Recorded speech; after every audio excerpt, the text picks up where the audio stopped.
기도하시겠습니다.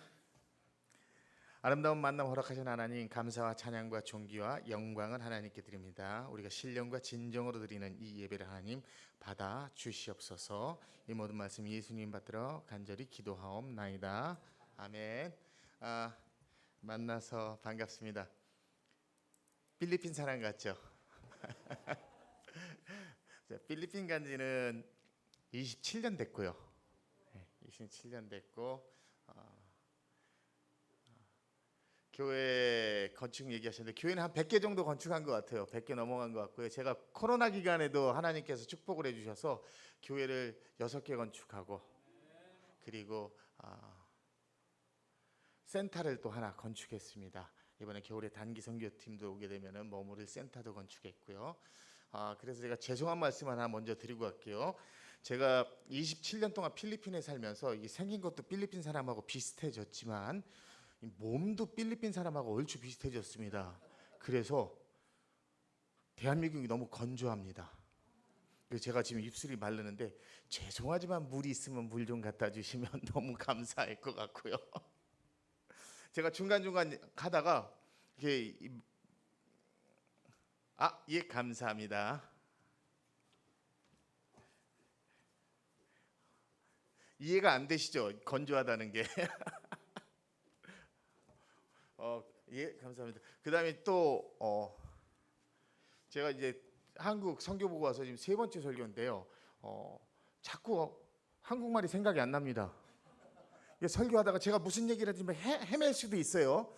다 이제 필리핀에 27년 살면서 제가 영어하고 따갈로 굉장히 잘하는데 이게 좀 넓은 마음으로 일을 열심히 했구나 이렇게 이해해 주시길 주님의 이름으로 부탁드리겠습니다.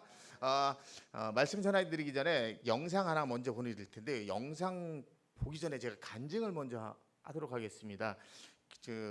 영상에 나오는 교회는 그 대구 제일감리교회인데요. 대구 제일감리교회에서 2015년도에 저하고 그 중증 장애인 센터에다가 아모르라는 지역에 교회를 건축했습니다.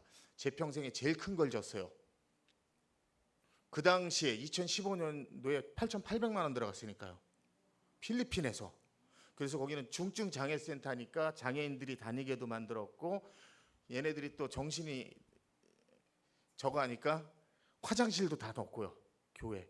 음악 치료실도 넣고 뭐 방송실도 넣고 아이들 올라갈 수 있게 계단 하나 만들고 또 각도 있는 데도 만들고 아이들 공연할 수 있게 다 만들었거든요. 2015년도에 제가 그 건축을 하니까요. 그러니까 제가 사역하는 교회 쪽 사역 말고 일반 사역 중에서 제가 도와주는 이제 그 센터가 7개가 있는데 이 7개 그 센터 장님들이 봉헌식에 그 참석을 하셨어요. 그 저희가 봉헌식을 끝나고 나서 식사 시간이 되는데 웬 여자 센터장님이 한 분 오셨습니다. 그래서 그분이 처음에 저를 만나면서 했던 말씀이 I am a Methodist. 나는 감리교인이다. 이 얘기를 먼저 하시더라고요. 그러면서 당신들이 있는 곳에 홈 포 걸즈입니다. 소녀들을 위한 집이 있는데 이 집은 7살에서 17살까지 아이들 중에 가정폭력, 그 다음에 어린이 유아폭력, 그 다음에 성폭력, 그 다음에 인신매매.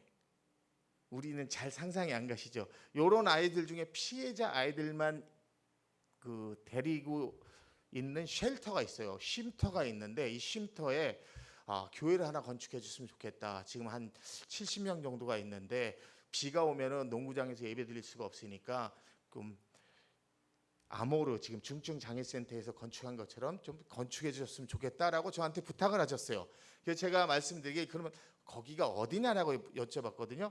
그랬더니 그곳이 바로 지역은 좀 이해가 안 되시다니까 까바나뚜안이란 지역에 아마 교회 건축하셨죠. 까바나뚜안이란 지역 그 위쪽에 그 빨라얀이란 도시가 있어요. 빨라얀 시티인데 이 시티에서 그 까바나뚜안 위에 있는 빨라얀 시티에 있으니까 오실 수 있겠냐고 저한테 물어보더라고요. 그런데 이제 저도 이제 필리핀에서 27년 사역하면서 나름대로의 몇 가지 그 기준 같은 철칙 아닌 철칙이 있습니다. 그 중에 하나가 뭐냐면 사역지를 갔는데 눈물이 터졌다. 거기는 하나님이 허락하신 땅입니다. 거긴 어떠한 일이 있어도 사역 시작합니다. 또 하나가 저는 지금까지 100개 정도 교회를 건축하면서 땅을 돈 주고 사본 적이 한 번도 없어요. 땅은 교회에서 제공하든지 교인이 헌금하든지 교인이 기증하든지 아니면 UMC 교단에서 준비한 곳에 가서 교회를 건축하고 저희가도 한국에서 후원받아서 교회 건축이 끝나고 나면 무조건 교단 편입입니다. 교단 재단에 다 집어넣어요. 저희의 이름이나 우리 개인적으로 한 게 하나도 없거든요. 요거 하나. 또 하나는 저는 2시간 반이 넘어가는 데는 가지 않습니다. 건축업자도 아니고 교회 전옥 건축해놓고 선교팀에 오면 가서 좀 사역을 하는 게 중요한 부분이지 교회 건축해놓고 1년에 한 번도 안 갈 때는 교회를 건축하지 않습니다. 그런데 그 에밀리타 원장 선생님이 얘기하셨던 홈포걸즈 소녀들의 집이 저희 센터에서 5시간 걸립니다. 쟤는 5시간 걸리는데 절대 안 갑니다. 그런데 또 그렇게 얘기할 수는 없잖아요, 선교사가. 그래서 아주 유하게 그 원장님한테 원장님 저는 3시간 반, 1시간 늘려줬습니다. 어차피 5시간 걸리는 거 아니까 3시간 반 넘어가는 데는 가서 사역하지 않습니다. 그리고 저는 건축업자도 아니고 건축을 하게 되면 지속적으로 가서 사역을 하고 그 아이들의 영혼을 위한 구원을 사역을 하기를 원하는 거지 건물만 달랑 져주는 사람이 아니다. 그러니까 기도 많이 하시라. 고속도로가 뚫리면은 생각해 보겠다. 무슨 얘기예요? 안 가겠다는 뜻입니다. 그런데 놀랄게요. 하나님이 코로나 기간에 고속도로를 뚫어버리셨어요. 진짜로. 더 놀라운 사실은 고속도로가 완공이 안 됐습니다. 완공이 안 돼서 돈도 안 받는데 열어줬어요. 돈도 안 내고 가요. 그래서 그 소식 듣고 제가 처음에 달려가다가 닭살 돋아가지고 하나님이 이제 입으로 아무 얘기는 하지 않겠습니다. 진짜 회개했습니다. 그리고 5시간 걸리던 데가 열심히 달려가니까 2시간 만에 도착했어요. 돌아올 때는 1시간 50분이 걸렸어. 이거 어떡하겠어요? 대구제일감육에 전화를 했죠. 목사님 고속도로가 뚫렸는데요. 그래서 목사님이 그 얘기를 듣고 그 당시는 목사님 오실 때 PCR 테스트 하고 왔었어요. 목사님이 오셔서 그 홈포걸즈 소녀들의 집을 방문을 하시고요. 그래서 거기서 이제 교회 건축에 대한 비전을 또 얘기해 주시고요. 그리고 나서 3일을 오셨는데 하루는 이제 암호로 가고 하루는 시간이 남잖아요. 시간이 남으니까 목사님 그 영상에 보면 하나가 더 나고 링업 센터라고 있습니다. 링업 센터는 저 홈포걸즈 소녀들의 집하고 반대예요. 남자아이들이 7살에서 17살짜리 아이들 중에 이제 가정폭력, 어린이폭력, 아동학대 그리고 여기는 특이하게 또 앵벌이 집단에서 구출한 아이들이요. 요 아이들이 있는 데거든요. 거기를 제가 그냥 보여드렸어요. 그냥 보여드리고 무슨 말씀을 드렸냐면 목사님 여기는 홈포걸즈 소녀들의 집 건축을 하시고 한 3년 정도 있다가 한번 기도해 주셨으면 좋겠습니다. 그리고 보여드렸어요. 그래서 목사님께서 선교 보고 준비를 끝내시고 교회로 돌아가서 기획인을 하셨죠. 기획인을 하시면서 홈포걸즈에다가 교회를 건축하기로 하셨습니다. 8,200만 원에. 그리고 나서 이제 여분으로 이제 시간이 남아서 다시 영상을 하나 또 보여주셨다는 거. 여기는 3년 정도 있다가 김현태 선교사님이 기도해 달라고 한다니까 한번 보시죠 하고 보여드렸대요. 그 링업 센터라는 데를. 그랬더니 이제 결정이 끝났죠. 끝나고 나서 이제 기도하고 마치려고 했더니 장로님 한 분이 갑자기 아니 그러면 그 링업 센터는 건축 안 하시냐고. 그래서 담임 목사님이 여쭤봤대요. 장로님 돈 있으세요? 그랬더니 그 장로님 말씀이 아니 우리가 일단 뭐 기획위원회에서 결정하고 광고하시고 십시일반 또 헌금하다 보면 또 뭔가 이루어지지 않겠습니까? 라고 얘기를 하셨대요. 그래서 갑자기 하나만 건축하기로 한 거를 또 하나가 건축이 기획위원회에서 결정이 된 거예요. 여기서부터 시간이 중요합니다. 이걸 언제 결정했나? 주일날 결정을 했어요. 그리고 다음 주 주일날 광고 시간에 광고하기로 했대요. 2군데 건축하기로 결정했다고. 이 주일날 결정하시고 기획위원회에서 월요일 정도에 전화가 왔대요. 그 대구제일감육에 돌아가신 권사님의 아드님이 되는 집사님인데 여자 권사님은 한 3년 전에 돌아가시고요. 이 아드님이 갑자기 전화를 해서 수요일 정도에 찾아뵐 수 있겠냐고, 드릴 말씀이 있다고. 그래서 수요일 날, 그러니까 주일 날 결정했습니다. 월요일 날 전화 왔습니다. 시간이 중요합니다. 수요일 날 그 집사님이 찾아왔대요. 찾아오셔서 하시는 말씀이, 어머니가 유산으로 물려준 연립주택이 있는데 거기가 재개발이 됐대요. 그래서 형제들이 가족끼리 회의를 했는데 어머님이 섬기던 교회에 헌금을 조금 하는 게 맞지 않겠냐. 그래서 헌금을 하기로 결정을 했다는 거예요. 헌금을 드려도 되겠냐고 허락받으러 오셨대요. 목사님이 하셔도 된다겠어요. 주일날 월요일 전화하고 수요일날 결정하고 금요일날 이제 그 헌금을 이제 또 주보에 실어야 되니까 통장을 이렇게 열어봤대요. 그랬더니 5천만 원이 헌금돼 있더래요. 시간이 중요합니다.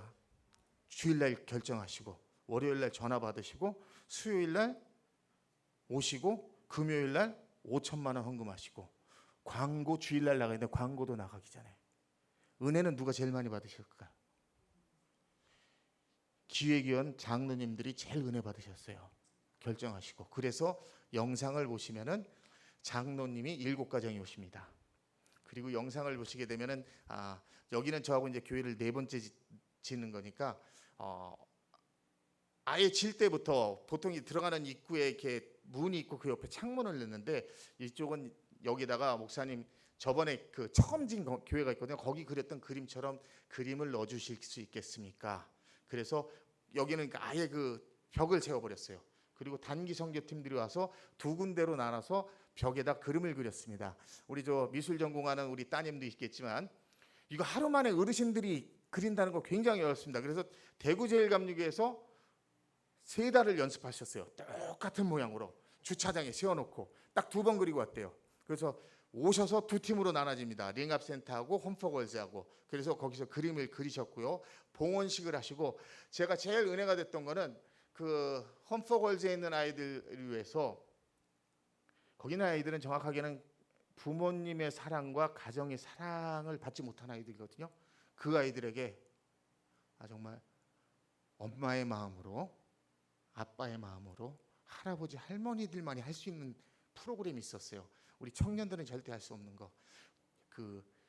거기도 이제 한국에 K-팝 뜨고 이제 K 드라마 떠서 한국 가고 싶어 하거든요. 갈 수는 없고, 그 아이들을 위해서 그 한국 남대문인가요? 다 그 현수막을 가져와서 이 아이들 머리를 다 일일이, 정말 그 사모님 하고 한국 돌아가서 쓰러지셨대요. 다 일일이 빗겨서 핀 꽂아주셔서 쪽 찌워줘서 그 아이들 한복 입혀서, 저는 절대 그거 머리 못 답니다. 머리 따주시고, 그래서 사진을 찍어주신 거예요. 중간에 그 봉헌식을 하는데 어떤 아이가 저한테 편지를 줬어요. 꽃하고 같이. 에어컨도 설치 다 했거든요. 시원하게 예배드리게 해줘서 너무 감사하다고. 별거 아닌 그 편지에 제가 은혜 받아가지고 중간에 좀 우는데 그걸 또 찍어서 영상에 넣으셨다 그러고요. 우리 영상 보면서 하나님이 주시는 은혜를 같이 나누는 귀한 시간이 되시길 주님의 이름으로 축원합니다. 영상 보여주세요.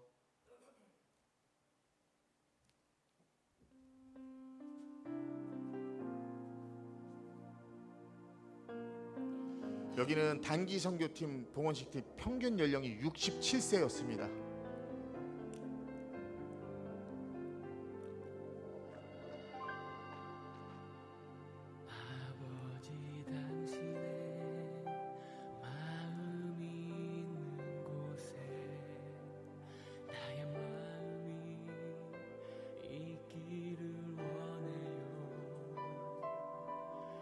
소리 조금만 올려달라고 하시네요.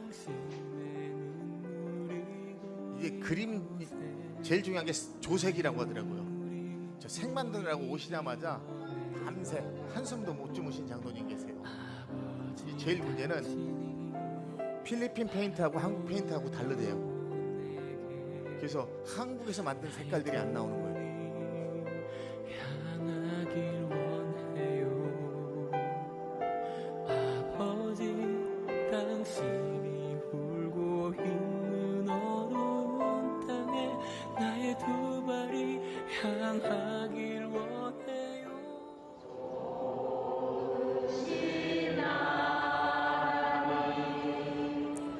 응답센터에서 시작하는 분들이고요.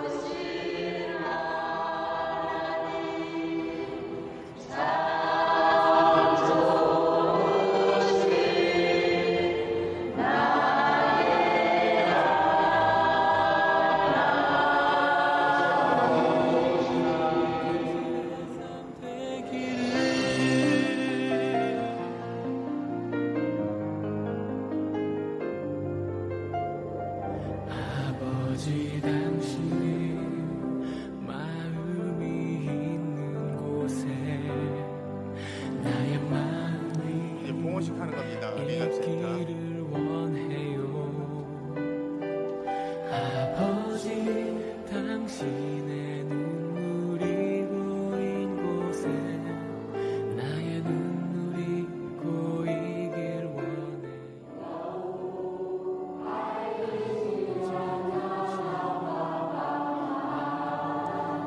필리핀 말로 노래 준비해 오신 겁니다. 어른들이. 나의 두 눈이 향하길 원해요. 아버지 당신이 울고 있는 어두운 땅에 나의 두 발이 향하길 원해요. 나의 마음이 아버지의 마음 알아. 내 모든 뜻 아버지의 뜻이 될 수 있기를. 나의 온몸이 아버지의 마음 알아. 내 모든 삶 당신의 삶 되기를. 나의 마음이 아버지의 마음 알아. 내 모든 뜻 아버지의 뜻이 될 수 있기를. 머리에 나의 비껴지는 거죠. 온몸이 아버지의 마음 알아. 내 모든 삶 당신의 삶 되기를. 내 모든 삶 당신의 삶 되기를.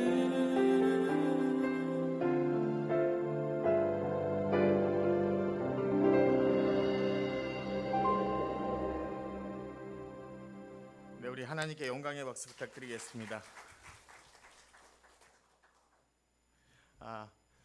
우리 사랑하는 화도 시온교회도 우리 대구 제1감리교회에 임하셨던 저는 필리핀의 교회를 건축하시고 또 봉헌식도 하시고 꾸준하게 단기 선교할 수 있는 축복이 함께 하시기를 주님의 이름으로 축원합니다. 말이 좀 빨라질 수 있습니다. 시간이 좀 많이 간 것 같아서. 사실 저는 그 필리핀 간 지 27년이 됐지만 처음에 갈 때는 그 땅에다가 뼈를 묻겠다는 마음으로 필리핀에 간 선교사는 아닙니다. 저는 가서 어느 정도 되면 돌아오겠다는 마음으로 갔었고요. 많은 선교사들 더군다나 이제 초창기 때는 이제 아이타스 고산족 선교를 하면서 산에 올라가다가 뭐 죽을 뻔한 고비가 너무 많아서 이거를 언제까지 제가 체력이 가능할까 이런 생각이 많았기 때문에 저는 가서 때가 되면 돌아온다고 생각했습니다. 그 사실은 많은 선교사님들이 그런 것 때문에 고민을 하시는데 그 고민 언제 필리핀을 떠나야지 아름다운 시간이 됐을까, 하나님 보시기에 좋은 시간이 됐을까 고민하는 기준이 되는 게 사실은 아이들의 교육입니다. 자녀들 교육이 있어서 못 떠나는 경우도 있거든요. 저도 마찬가지로 2016년도에 큰딸이 연세대학교 원주 의과대학에 합격했습니다. 그러면서 이제 조금 고민하기 시작했죠. 이제 아이들이 둘 더 남았는데, 그리고 나서 2018년도에 둘째 딸이 이제 연대 영문과에 합격을 했습니다. 이제 하나 남았잖아요. 그 마지막으로 2019년도에 막내 딸이 서울대 합격했습니다. 제가 자녀들 얘기하면 할 얘기가 굉장히 많거든요. 근데 이 자녀들 얘기는 잘못 간증하면은 이 자랑만 돼요. 그래서 간증을 원하시는 분들은 필리핀에 오시면 거기는 제 땅이니까 제가 거기서 간증해 드리는데, 한 가지는 제가 정말 간증할 수 있어요. 우리 이중구 목사님의 영적 지도력 아래 세계 선교 열심히 하십시오.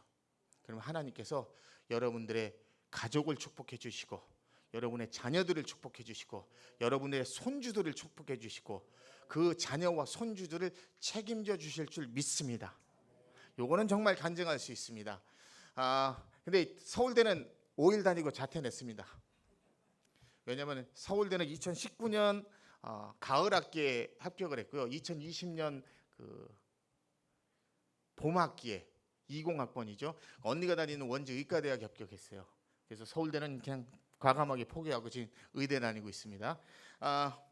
이제 막내가 이제 졸업을 하게 되면서 이제 저도 이제 떠나야 될 때가 됐다고 생각했을 때쯤에 하나님께서 소속교회를 옮겨주시게 해주셨고, 그리고 소속교회에 옮겨진 소속교회를 통해서 센터에 대한 선교센터에 대한 비전을 받았고요. 그리고 이제 이거는 하나님이 뼈를 묻으라는 뜻이다 생각해서 제가 남기로 결정했습니다. 뼈를 묻겠다. 그래서 기쁜 마음으로 2020년도 2월에 땅을 구입했습니다.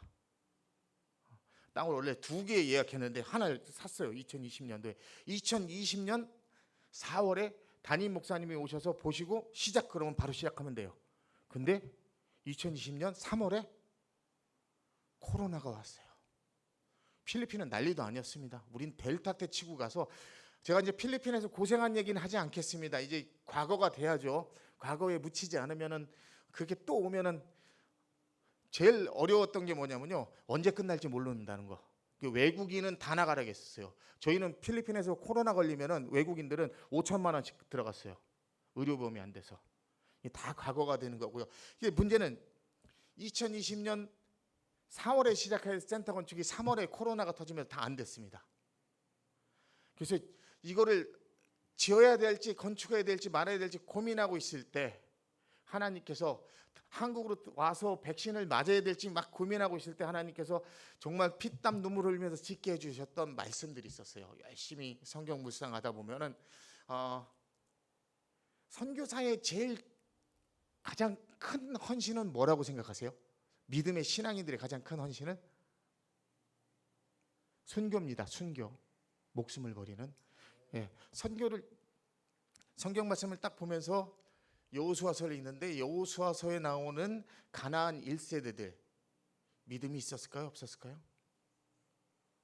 제가 보기엔 믿음이 있었어요. 그들에게 믿음을 얘기할 수 없는 게 목숨 걸고 싸웠습니다. 순교를 두려워하지 않았어요. 죽음을 두려워하지 않았다는 것은 정말 열심히 싸운 거예요. 근데 어떤 일을 했어요?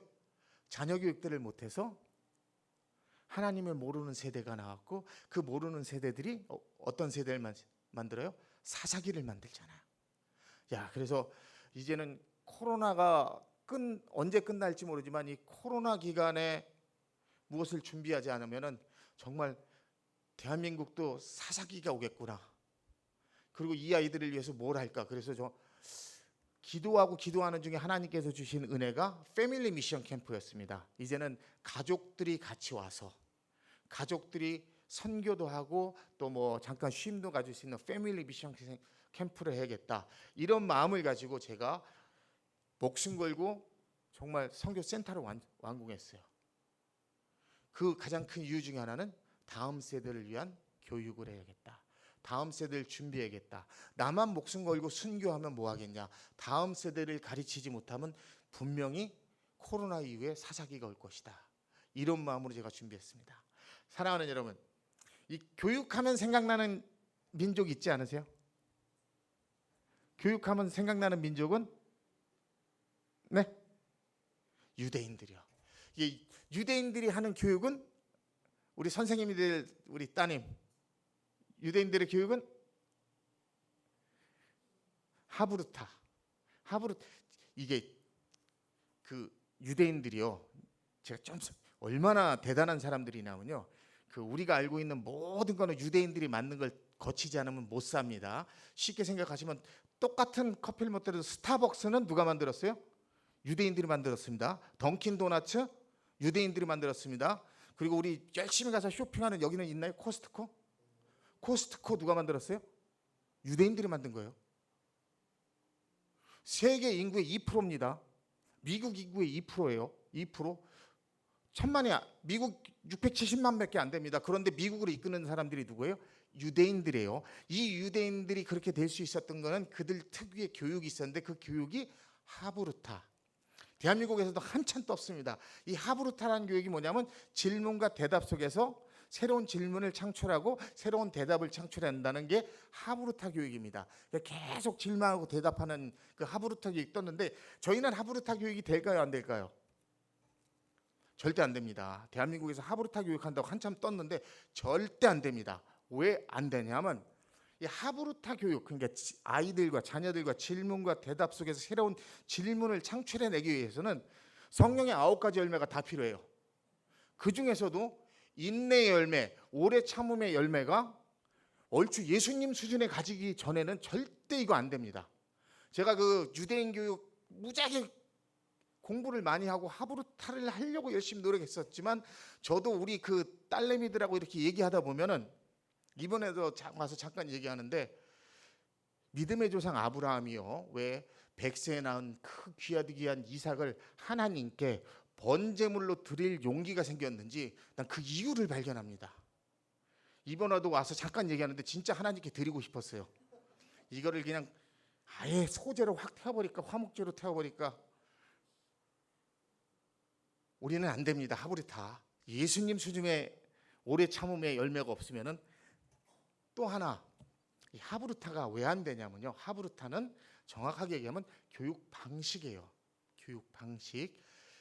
유대인들을 이끌어 나가는 그 하브루타 교육 방식의 밑바닥에 깔려 있는 유대인의 4가지 정신이 있습니다. 이 4가지 정신을 이해하지 못하면 절대로 교육이 안 됩니다. 뭐 다부카, 후츠파, 티쿠놀람, 제데카, 이 4가지 정신인데 그 중에서도 이 2가지 티쿠놀람, 티쿰 바꾼다, 올람, 세상을 바꾼다는 이 정신을 이해하지 못하면 절대로 하브루타 교육이 안 됩니다. 우리가 저도 마찬가지였지만 아이들을 열심히 뭐 가르치고 또 중고등학교 때 아이들이 교회 오면서 처음에 부딪히는 게 뭘까요? 창조론하고 진화론이에요. 우리는 하나님이 세상을 창조했다고 그렇게 교육받았는데 갑자기 학교에 갔더니 다윈의 진화론을 가르친단 말이에요. 이게 얘네들이 와서 이거부터 질문하잖아요. 그럼 이렇게 대답하기가 망해요. 그런데 유대인들은 이 진화론과 창조론 때문에 절대 싸우지 않습니다. 아주 유대인 랍비들이 심플하게 정리했어요. 뭐냐? 하나님이 창세기 1장에 세상을 창조하시죠. 창조하시고 나서 하신 말씀은 보시기에 좋았더라. 그리고 보시기에 좋았다는 얘기만 하셨지 뭘 안 하셨어요? 창조를 멈췄다, 끝냈다, 선언하지 않으셨대요. 그래서 유대인들은 자녀들에게 어떻게 가르치냐면 지금도 하나님께서 계속해서 세상을 창조해 나가고 계시다고 가르칩니다. 진화의 한 부분도, 진화론적인 얘기도 하나님 창조의 일부분이라고 가르쳐요. 그리고 나서 더 중요한 걸 가르칩니다. 뭘 가르쳐? 이제 하나님께서 원하시는 것은 당신의 피조물인 사람과 인간을 통해서 더 아름답고 더 보기에 좋은 세상을 만들기 위해서 창조하신다고 얘기합니다. 이런 티쿠놀람 정신을 갖고 공부했던 유대인들이 어떤 일을 할 수 있었어요? 남들은 아무것도 생각 못하는 에디슨 같이 위대한 발명가들이 나오는 거고, 남들은 절대 생각하지 못하는 아주 유니크한 기업들, 똑같은 커피가 나왔는데도 왜 갑자기 스타벅스는 뜰 수 있고 도넛을 똑같이 만드는데 왜 던킨 도넛은 떴을까요? 그리고 우리가 보는 모든 영화관의 MGM, 워너브라더스사 다 누구 거예요? 유대인들이 만든 거예요. 왜 할 수 있었어요?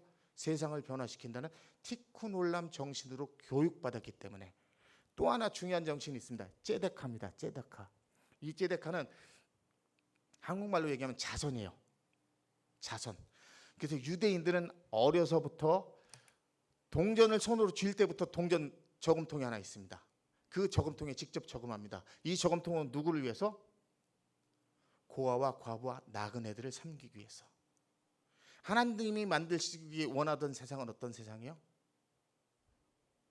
출애굽기에서요, 하나님께서 십계명을 주시면서 고아와 과부와 나그네를 대접하라고 딱 한 번 얘기하십니다. 그런데 마지막으로 광야 시대가 지난 다음에 가나안 땅으로 들어가기 전에 신명기에서 모세가 가나안 1세대, 광야 2세대들에게 고아와 과부와 나그네를 섬기라는 얘기를 몇 번 했을까요?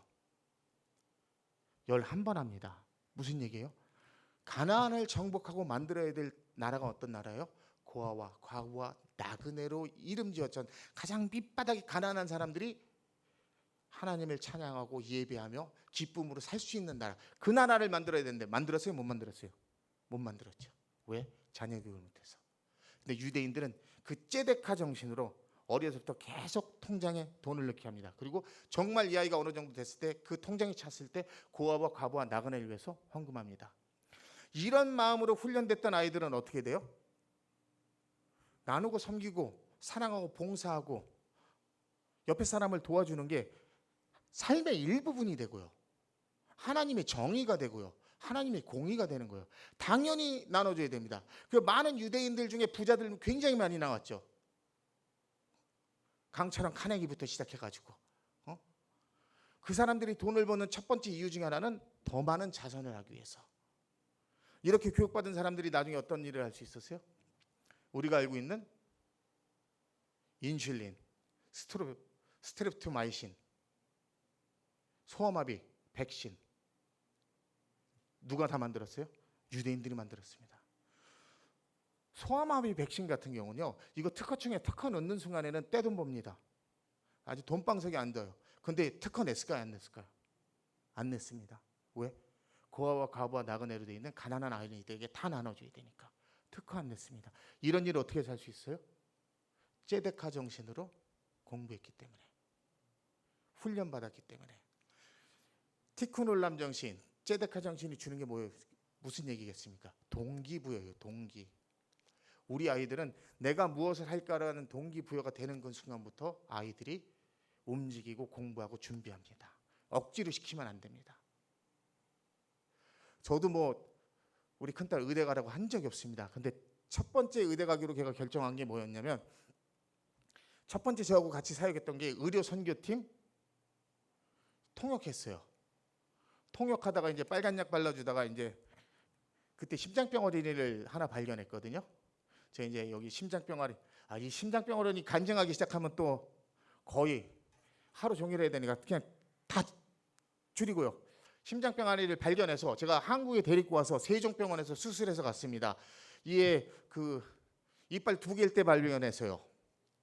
이빨 4개일 때 한국에서 필리핀 다시 데려가고요. 그리고 이제 집이 너무 가난해서 우리 집에 3개월 키웠습니다. 그래서 이빨 8개째 되었을 때 엄마한테 돌려보내줬어요. 이게 이 아이가 뭘 봤어요? 우리 큰딸내미는 의사가 되니까 사람을 살리는구나, 이거를 봤습니다. 그 이후로 의료 선교사 하겠다고 의사가 됐고요. 제가 이 필리핀에서 이 겨울에 오게 될 그 짧은 시간의 단기 선교지만 저는 믿습니다. 그 짧은 순간에 사랑하는 여러분의 자녀들이 하나님을 위해서, 하나님을 통해서 뭔가 동기부여가 될 수 있다고 저는 믿습니다. 그래서 이 센터 목숨 걸고 졌고요. 이 센터를 지면서 제가 또 열심히 또 컨설팅을 하지 않았어요. 야, 이렇게 해서 패밀리 미션 캠프를 생각하는데 어떻게 생각하냐 그랬더니 많은 분들이 두 가지를 좀 고민하시더라고요. 첫 번째가 패밀리 미션 캠프인데 가족들이 준비가 안 된 상태에서 선교지를 가도 사역을 할 수 있겠냐. 제가 걱정 안 하셔도 됩니다. 저희 필리핀 진관 브릿지 미션 센터는 고객님들을 위한 고객 만족 서비스를 준비하고 있습니다. 여러분들은 그냥 오셔서 저희가 준비한 거대로 나눠주시고 기도만 해주시면 돼요. 나머지는 다 저희가 준비해 드립니다. 걱정 안 하셔도 되고요. 두 번째, 그 3박 4일, 4박 5일 그 짧은 기간 안에 아이들이 변할 수 있냐죠. 아이들이 바뀔 수 있겠냐. 변합니다. 바뀝니다. 제가 정말 아이들 선교지 와서 바뀐 이야기를 이야기한다면 하늘을 두루마리 삼고 바다를 먹물 삼아서 쓰면은 이제 반 정도 쓸 얘기들이 있습니다. 근데 왜 아이들이 바뀔 수 있냐? 하나님께서 정말 아이들을 순수하게 창조하셨기 때문에 아이들은 충분히 바뀝니다. 아마 겨울에 단기 선교팀일 텐데 우리 이준구 목사님은 저하고 또 사역을 같이 하신 게 있기 때문에 굉장히 준비 잘해 오실 줄 믿어요. 그런데 꼭 선교지에 오는 아이들이 그렇게 딱 준비된 아이들만 올까요? 절대 아닙니다. 부모님의 신앙으로 보내는 아이들이 있어요. 제가 보기엔 그런 아이들은 딱 부모님하고 거래하고 옵니다. 너 이번에 여기 꼭 갔다 오면 뭐 어디 보내주겠다, 뭘 사주겠다. 뭘 사주는 건 거의 100% 핸드폰 신형으로 바꿔주겠다. 이런 아이들은 어떻게 돼요? 비행기 타고 딱 내려오는 순간에 얼추 다 보입니다. 딱 트랩에서 내려오는 순간 아 얘는 엄마가 억지로 보냈구나. 이런 아이들이 저희 선교센터에 오면 제일 먼저 하는 질문이 뭘까요? 선교사님 와이파이 비밀번호 뭐예요? 하여튼 오자마자 와이파이 비밀번호 보는 애들은 다 부모님 신앙으로 보낸 애들이야. 그럼 제가 가르쳐 줄까요? 안 가르쳐 줄까요? 네? 가르쳐 줍니다.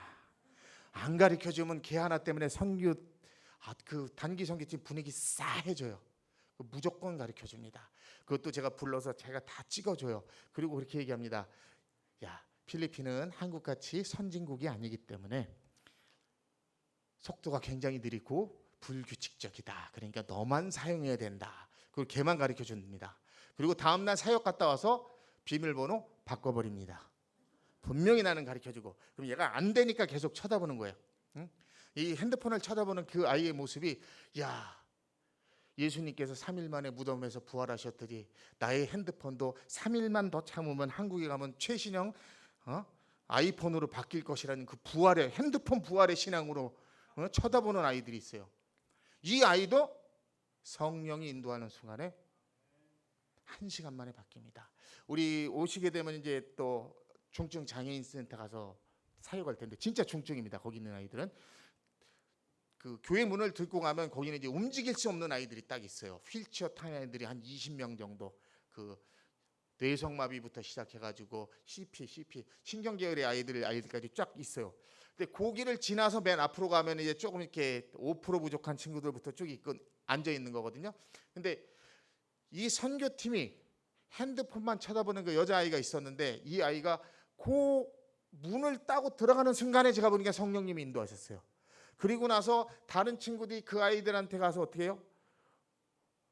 밥도 먹여주고 프로그램들을 하는데 뭔가를 해야 되는데 의자에 앉아서 제가 이 강단에서 보니까 분명히 성령님이 인도하셔가지고 얘가 뭔가를 해야 되는데 이거 그놈의 이 자존심 때문에 아무것도 못하는 거예요. 뭔가를 해야 돼. 칙칙칙 쳐다보는 게 얘는 분명히 뭘 해야 돼. 그래서 저희가 마지막 사역이 뭐냐면은 하나님의 마음으로 예수님의 사랑으로 성령님의 인도하시 따라 그 아이들 잡고 기도해 줍니다. 초코파이라든지 또 뭐 한국 빵을 제공해 주시면 그 빵 하나씩 주면서 마지막으로 기도해 주거든요. 이 기도를 시작하는데 이거 뭔가 기도를 해야겠는데 못 움직이는 거 아니에요. 그 순간에 제가 불렀습니다. 불러가지고 초코파이 한 상자 주고 12개. 너 이거 초코파이 끝날 때까지 가서 기도해 주고 와. 그 순간 얘가 뛰어가서 기도하는데 제가 이 강대상에서 보니까 저 예수님 재림한 줄 알았습니다. 펑펑 울면서. 하나님이 우리 아이들을 순수하게 창조하셨기 때문에 성령님이 인도하시는 순간엔 1시간만 해도 아이들이 변합니다. 그런데 문제가 뭘까요? 너무 순수하게 창조하셔서 유통기간이 짧아요. 그 성령님이 인도하셔가지고 한 달을 머무르시면 유통기간 무지하게 센 거예요. 그래서 뭐가 필요해요? 패밀리 미션 캠프. 가족들이 오셔서 그 성령이 인도하셔서 변화된 아이를 계속 성령님이 있게 유지할 수 있도록 집에서 가정 예배 드리시고 주일날 대배 같이 드리시고 성경 읽으시고 가족이 함께. 그래서 유통기간을 늘려줘야 돼요. 사실은 저희 아이들은 그 페이스 아카데미라는 그 선교사 자녀학교 다녔습니다. 이 선교사 자녀학교는 필리핀 직원을 뺀 모든 선생님들이 다 선교사님이에요. 저는 이제 로컬 사역이 선교고 저희 집사람도 거기서 이제 또 선생님으로 같이 봉사했었고요. 그래서 문제가 뭐냐? 과목이 개설될 수 있는 선교사님이 오면 그 과목이 개설돼요. 이게 우리 둘째 딸은 불어를 배웠습니다. 1년. 그리고 선생님이 떠나서 그 다음에 못 배웠어요. 무슨 얘기냐? 저희 아이들은 기초과학을 제대로 못 배웠습니다. 화학, 물리, 생물, 지구과학. 기초과학을 배운 적이 없어요. 그러니까 의대를 들어갔더니 뭐가 문제예요? 1학년, 2학년 때 공부 잘했습니다. 그 한국말도 잘 안 되는 애가 7등, 8등 했으니까 아버지 선교사 돈 없다고 장학금 받아야 된다고 목숨 걸고 공부했어요. 근데 문제는 뭐예요? 본과 1학년, 2학년에 올라가니까요. 과학고등학교, 지구과학, 화학, 물리, 생물 이런 기초과학을 정확하게 배우고 온 과학고등학교 애들하고는 게임이 안 되는 거예요. 얘는 화학 이거 처음부터 다시 외워야 되니까. 그것도 한국말로. 그러니까 1학년, 2학년 때는 참 좋았는데 3학년, 4학년 되는 순간부터 어느 순간에 공부하기 싫어요. 저는 의사가 맞지 않는 것 같아요. 의대가 아닌 것 같아요. 의료 선교사 안 할 거예요. 막 이런 얘기가 계속 나오기 시작한 거예요. 그럼 제가 어떻게 했겠어요? 필리핀에 불렀습니다. 그리고 중증 장애인 센터 가서 배식시켰습니다. 밥 나눠주고 밥 먹여주고 마지막에 가족끼리 갔으니까 기도해주고 아픈 애 있으면 어디 아프냐고 물어보고 뭘 합니까? 본과 4학년이 뭐 심각하게 보더라고요. 그리고 나서 떠날 때 딱 한마디 했습니다. 나래야, 네가 공부 열심히 해서 의사가 돼서 너희 친구들하고 약을 들고 필리핀에 와야지만 여기 있는 이 아이들이 처음이자 마지막이 될 수 있는 의료 정교를 받을 수 있고 좀 더 아프지 않는 세상에서 살아갈 수 있는 거다. 공부 열심히 해라. 네 하고 가서 감사하게도 유통기간이 좀 길어서 의대 졸업하고 의사고시 합격하고 인턴 끝나고 원주 세브란스 병원에서 지금 레지던트 하고 있습니다. 사랑하는 여러분, 우리 아이들은 정말 동기부여만 되면 하나님께서 주신 그 꿈을 이뤄나갈 수 있습니다. 오늘 본문 성경 말씀 보면요, 요셉이 꿈을 꾸는데 해와 달과 별과 이삭들이 절을 하는 꿈이다. 그럼 이게 어떤 일일까요? 정말 어려운 상황에서도 보디발의 집에 가서도 감옥에 가서도 열심히 살았더니 정말 그 꿈이 형제와 자매와 아버지가 절하는 꿈일까요? 그 정도 꿈을 하나님께서 우리 사랑하는 자녀들 요셉에게 주셨을까요? 오늘 본문 성경 말씀 전에를 후에를 읽다 보면은 요셉이 흉년 총리 대신이 되세요. 풍년 7년 동안 흉년 7년을 준비하잖아요. 이 풍년 7년 동안 흉년을 위한 곡식을 많이 만들기 위해서는 어떻게 해야 돼요? 좀 더 나은 곡식을 개량했어야 될 거고 좋은 종자를 만들었어야 됐고 정확하게 심어서 정확하게 수확을 거둬야 되는데 나일강이 범람한 이후에 가장 큰 옥토가 생기는데 그걸 어떻게 할 수가 있어요? 하늘의 달과 별을 연구해서 그 시기를 정확하게, 달력이 없었잖아요. 달력이 없을 때는 하늘의 달과 별을 보고 아 이때쯤에 홍수가 되겠구나, 이때쯤에 비옥한 옥토가 되겠구나, 이때쯤에 추수를 해야겠구나. 그리고 그 종자들을 더 많이 개발하고 좋은 종자를 만들어서 이거를 7년을 대비해서 좋은 창고를 만들어서 저장을 했어야 되잖아요. 하늘의 달과 별과 곡식들이 절한다는 건 뭘 뜻하겠어요? 하늘의 달과 별을 연구해서 그것을 이겨내고 좋은 종자를 만들어서 다음 세대를 위한 흉년 기간에 고아와 과부와 나그네가 굶지 않는 세상을 만들게 하는 것이 하나님이 요셉에게 준 꿈이 아니겠습니까? 하나님이 요셉을 통해서 이루고자 했던 하나님의 꿈은 뭐예요? 세상을 구하는 꿈, 세상을 이끌어 나가는 꿈, 세상을 구원할 꿈을 줬는데 제발 부탁이니까 하나님께서 우리 자녀들을 통해서 이루고 싶은 하나님의 꿈을 정말 요셉의 형제 자매처럼 사람 수준으로 해석하지 마세요. 저는 믿습니다. 요셉에게 주었던 세상을 구하는 꿈을 사랑하는 우리 화동시원교회 모든 성도님들도 동결하게 주셨음을 믿습니다. 저는 믿습니다. 세상을 구하는 그 요셉의 꿈이 사랑하는 우리 화도시온 교회 모든 자녀들, 청년들, 학생들에게도 동일하게 주셨음을 믿습니다. 그 아이들 꿈을 위해서 우리가 어떻게 하겠어요?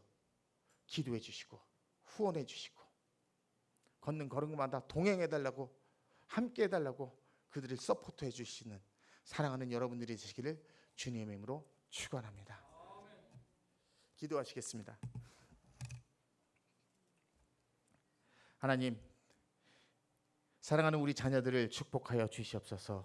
우리 자녀들을 통해서 하나님께서 이루고자 했던 세상을 구하는 그 꿈, 사랑하는 우리 화도시온교회 모든 성도님들께서 그 꿈을 향해서 한마음 한뜻이 돼서 달려갈 수 있도록 하나님께서 인도하여 주시고 축복하여 주시옵소서.